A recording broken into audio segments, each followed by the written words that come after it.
साल 2025 पाकिस्तानी किसान के लिए एक क़यामत से कम नहीं था। आइए देखते हैं कि आखिर हुआ क्या था। साल के आखिर में किसानों के लिए एक बहुत मुश्किल सवाल था कि नए साल की खुशी मनाएं या पिछले साल का गम। और जवाब बिल्कुल वाज़ेह था।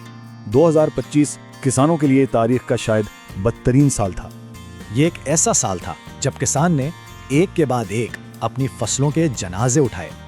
शुरुआत गंदम से हुई। नाक़िस हुकूमती पॉलिसियों की वजह से फसल की कीमतें तबाह हो गईं। खर्चा बहुत ज्यादा था, लेकिन फसल इतनी सस्ती बिकी कि किसान की अपनी जेब से पैसे लग गए। गंदम के बाद बारी आई चावल की। इसकी कीमत तो पिछले साल के मुकाबले में आधी रह गई। फिर मकई की फसल। शदीद गर्मी की लहर ने पॉलिनेशन के वक्त ही फसल को बर्बाद कर दिया। कपास पर गुलाबी सुंडी ने हमला कर दिया और 2 नंबर स्प्रे किसी काम ना आए। गन्ने का तो हिसाब ही अलग था। कटाई और दूसरे खर्चे इतने ज्यादा थे कि आखिर में कुछ नहीं बचा। लेकिन 2025 की सबसे बड़ी माली तबाही आलू के काश्तकारों के लिए थी। सोचें, फी एकड़ औसतन 2 से 2.5 लाख रुपए का सीधा सीधा नुकसान। तो सवाल यह है कि आखिर ये सब कुछ हुआ क्यों? ये कोई एक वजह नहीं थी।